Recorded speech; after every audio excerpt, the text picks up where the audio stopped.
Hi everyone, welcome back to my channel. I'm so sorry it's been so long since my last video. As most of you know, if you are subscribed here, that I have a 2-month baby girl right now. So I've been very busy taking care of her.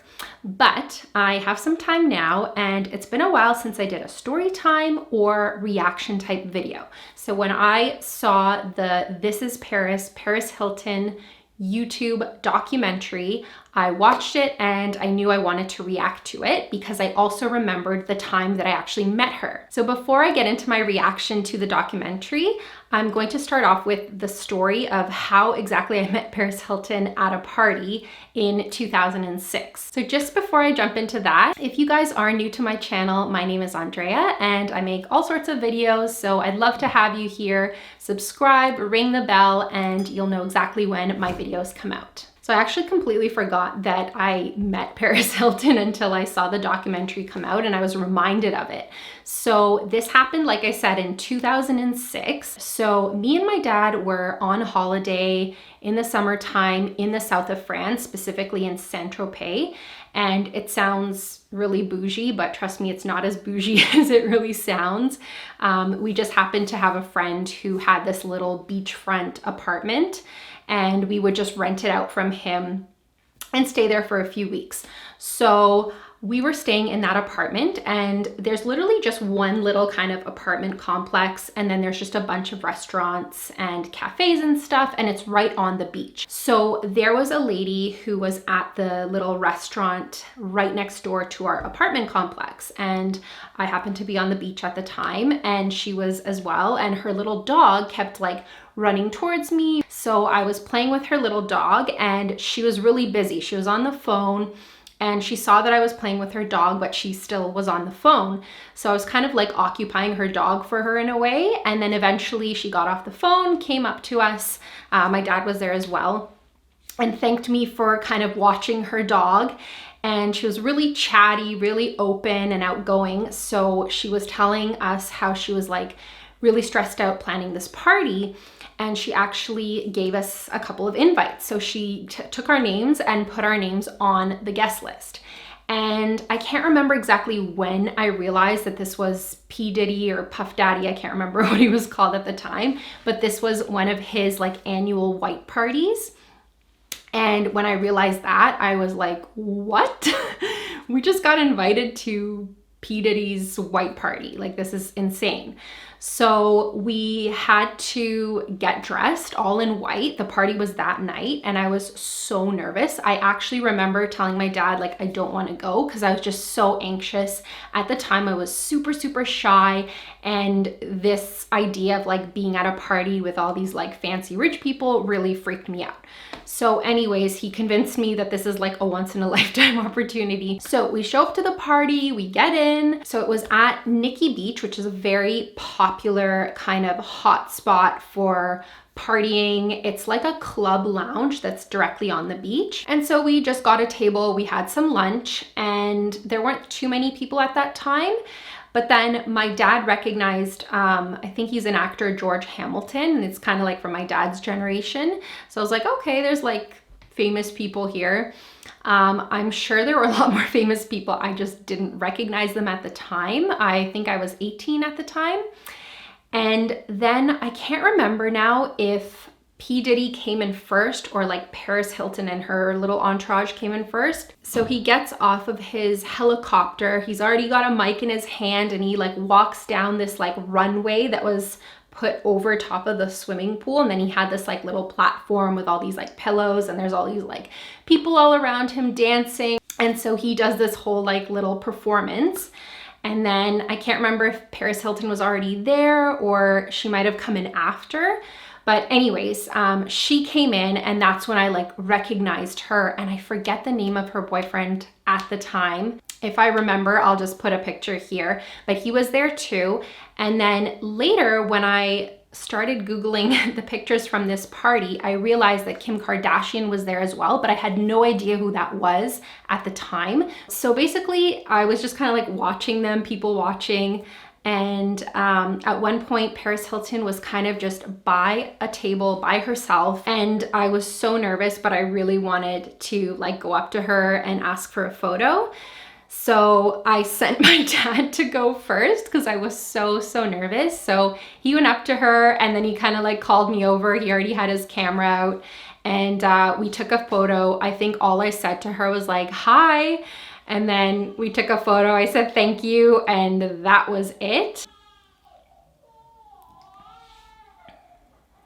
So yeah, that is my little story of how I met Paris Hilton. All right, so now let's get into talking about the documentary, This is Paris. All right, so the documentary starts off with this whole montage of Paris at all sorts of events in front of the press, and we really just get this sense of how famous she actually is. I know that her fame blew up kind of after the whole sex tape, and then Simple Life aired and she was really popular, and now I've kind of personally lost touch with her. And I know she's got all of her different types of skincare and beauty type businesses, but I didn't realize how long it's been, and she's 39 years old now. And I just kind of realized watching that montage that we really don't know anything about her. I mean, apart from her kind of character on Simple Life and just her being rich and famous and blonde and all of her outfits and all of that, I feel like we don't really know who Paris is. So I'm guessing that's why she decided to do this documentary. So then we see Paris and she seems very nervous and vulnerable starting off this documentary and getting into this and revealing parts of her life that no one has really ever seen before. And it's funny because she actually just completely says that she's been playing this character and that nobody really knows her. And I found that just so intriguing because she kind of dropped the persona for a second, and it's just her wanting to share that now with the world. And then when she starts talking about the nightmares, the reoccurring nightmares and some sort of childhood trauma, then I was like, wow, what is going on? Like, you can just sense that there's something really big that she has never shared. And I was so curious, like, what is this trauma? But also kind of nervous to find out because I just had a bad feeling about it, just kind of seeing how she was acting in her home. She was just so uncomfortable. So I just had this sense of like unease, but also just very intrigued to find out exactly what is she talking about? What is this trauma that she suffered and that seems to really be affecting her? So then we see Paris at her grandparents' house, I believe. And just the way that she kind of like skips off into the living room, she like does this little jump, it just really gives me the sense that she's just such a big kid at heart. But then even more so that she's just kind of like stuck in this world and that she never really grew up or even had the opportunity to grow up. And I thought it was really sweet when she was sharing all of those collages that she made of her family photos and things like that. But then as we learn more, and you kind of see that whole world that she was raised in, it's just crazy to think how much pressure there was on her to be a Hilton and grow up in this kind of environment and in this kind of family. So I get this sense, like I feel sad for her actually, because it just seems like so much pressure for a young girl. And then seeing some of her home videos with her mom and other people commenting on her looks and just like so much focus on how she appeared. I feel like they were kind of setting her up for this job that she has now, because it seems like the value was always placed on just how she looks and how she carries herself. So I feel like that kind of just helped perpetuate that. And it's no wonder that she says that she loves the attention that the cameras give her, and she loves having that attention on her because, I mean, that's what was given to her her entire childhood. That's all she knew. She said there was always a camera in her face. So it's no wonder that she's continued to have that camera in her face for her entire life, basically. Her mom said that she didn't want her to become a model or an actress. And I just thought that was really strange because it seemed like what she was doing with these like home videos and stuff and how she would put that emphasis on her looks was exactly setting her up to perform, basically. So I just thought that was really weird that she said that she didn't want her to do any of those things. And then we learn that her parents always taught her to be kind of like private and prim and proper. And it's just interesting that they were so strict on her. And it's no wonder that she then wanted to kind of be unleashed and experience parties and all of that. With all of her money, she had access to that. So it's just interesting when parents are super strict. I feel like this just never works. It always backfires. And in this case, it definitely backfired. So then we've got Paris's sister, Nikki Hilton, come and do her portion of the interview for the documentary.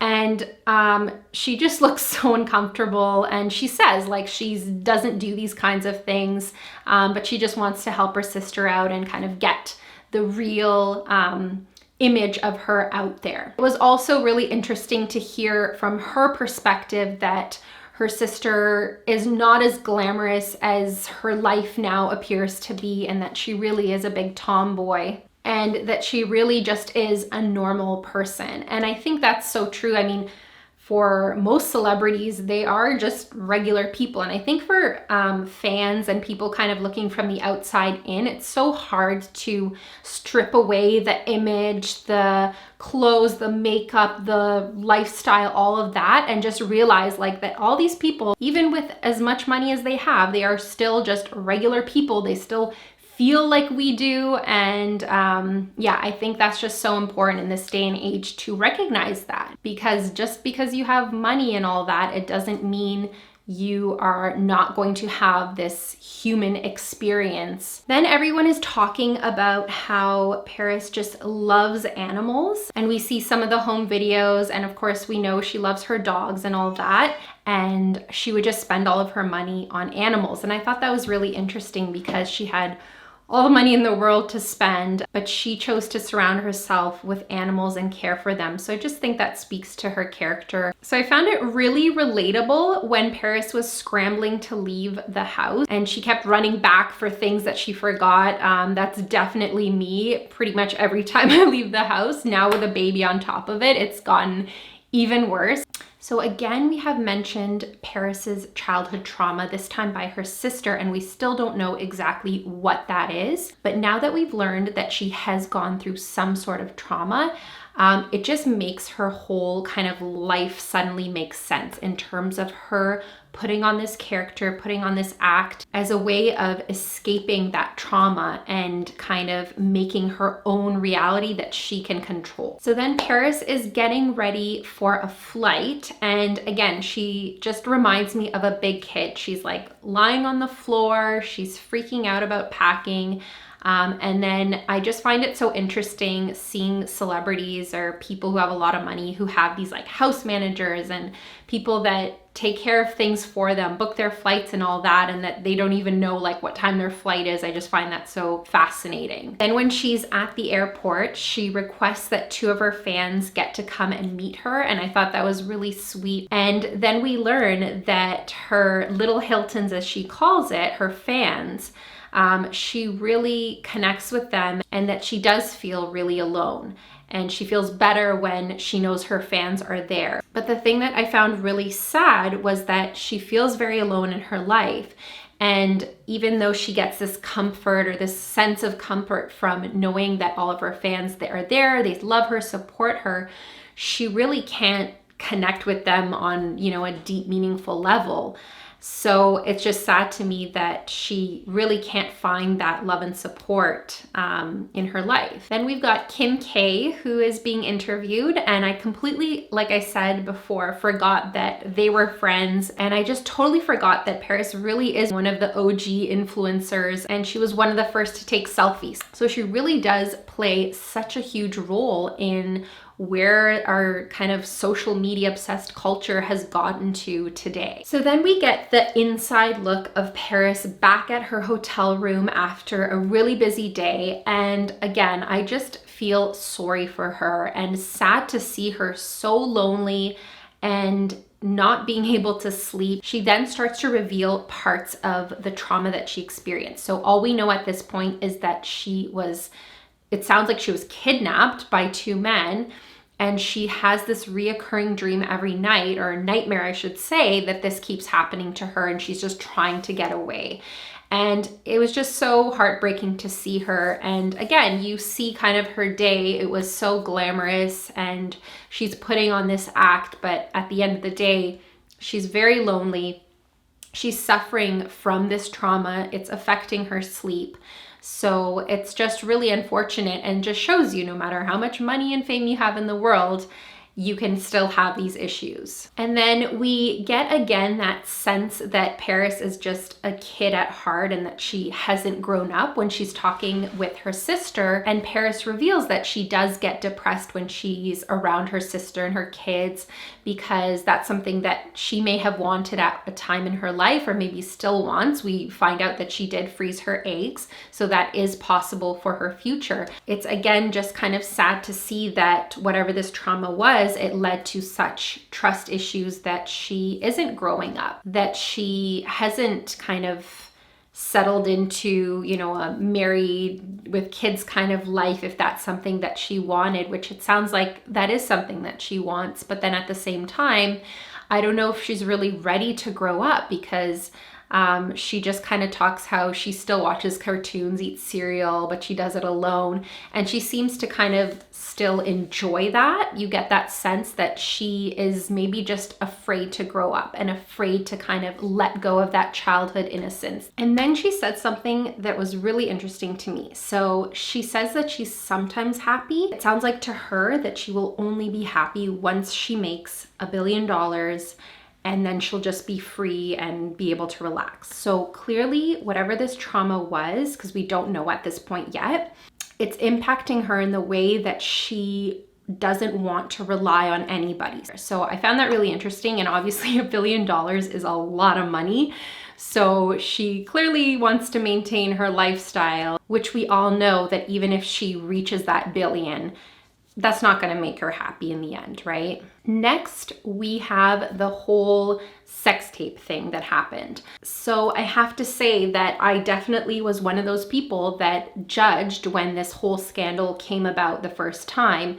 And it totally seemed at the time like she was doing it for the fame, or she, you know, these things were leaking, but how are they leaking?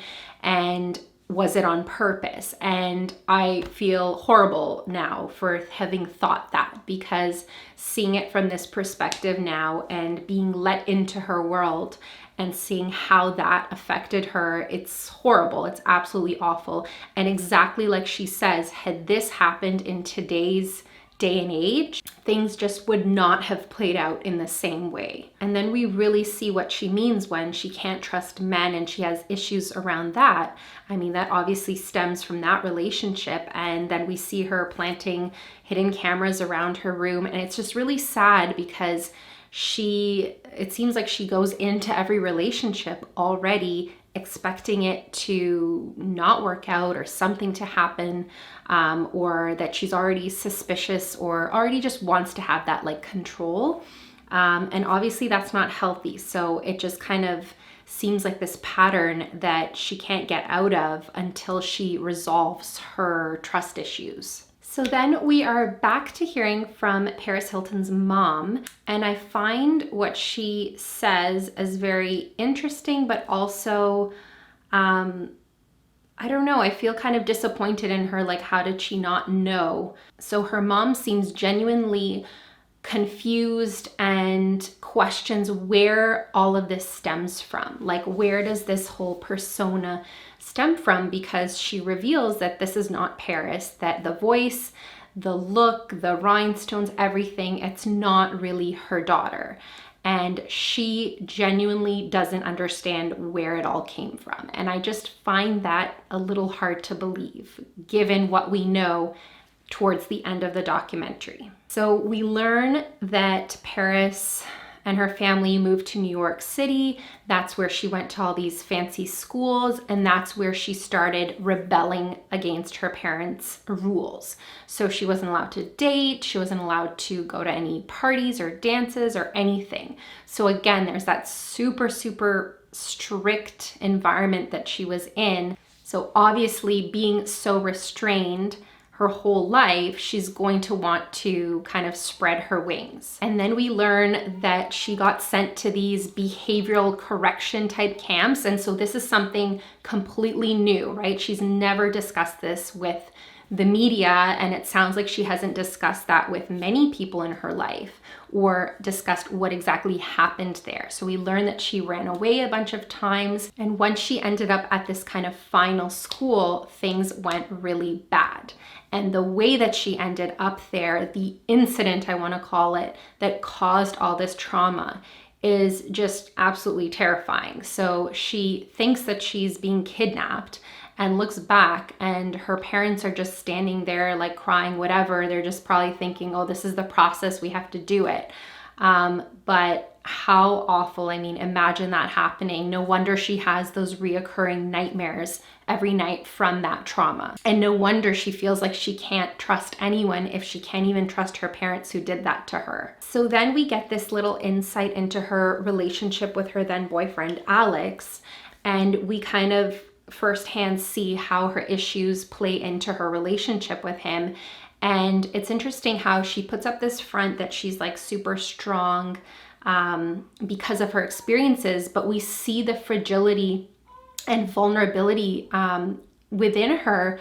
When we see kind of her in her relationship, it just all of a sudden seems very unstable, very fragile. And we can see her experience in this relationship where any kind of sense of controlling her, she just lashes out. And that's very understandable now, given that we know the trauma that she went through. So once we finally get kind of all the details of the incident, I'm not going to go over all of them here. You just have to watch the documentary. But I think we now kind of can completely understand why she wants to work so much, why she has these trust issues. She explains kind of why she surrounds herself with all of these things, even though it seems to kind of like stress her out. Like her house is a mess. She says how she just needs everything organized. She doesn't actually use any of the stuff or wear half the things that she owns. And it's because everything was taken away from her. That makes so much sense now. And it just kind of completes the picture. So we come to the end of the documentary, and I found it so powerful. And we see her reunite with other survivors from that school that tortured her and abused her. And we hear all these other stories. And it's kind of the first time we can see Paris being able to interact with other people and talk about her experiences and feel like she belongs in a sense, and that she's not alone. And she does say that she's not alone. So I think I'm so happy that this documentary turned into this really powerful message of anti-violence abuse towards children versus kind of what it first intended to be, which was just to kind of document her life and really focus on the businesses that she's built and created. But I feel like that would have just played more into this facade that she's created, that it looks like she has this perfect life, where now we finally get to see the real Paris and what she went through and why everything has played out in her life and why she created this persona and lives her life the way that she does. What I found really, really interesting at the end was,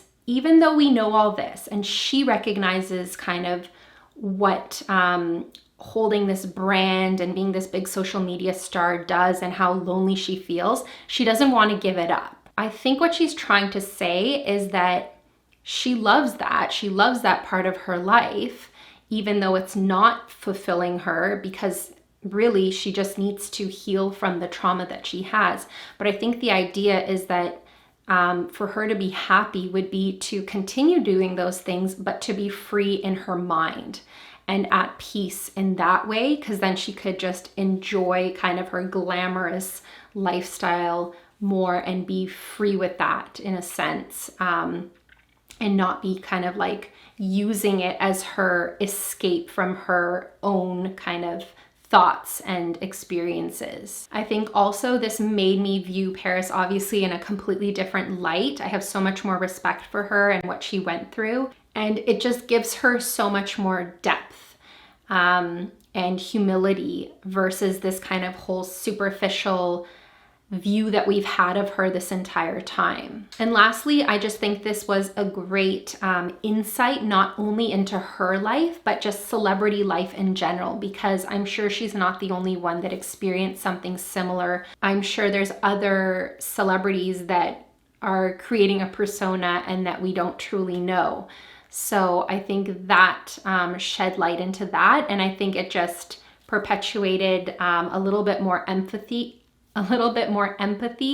towards celebrities, to see them still as people. I mean, their circumstances are obviously different than the average person, but at the end of the day, they're still people who can experience trauma and suffer from it for their entire lives. And in fact, I feel like it's almost maybe harder for them because they are in this public arena and have to deal with their problems on a massive, massive stage. Okay, well, that's the end of my reaction. I hope you enjoyed this video. If you did, please be sure to give it a like. And if you haven't already done so, I'd love for you to consider subscribing to my channel, ring the bell so that you know exactly when my videos come out. And I'll see you guys in the next one. Bye.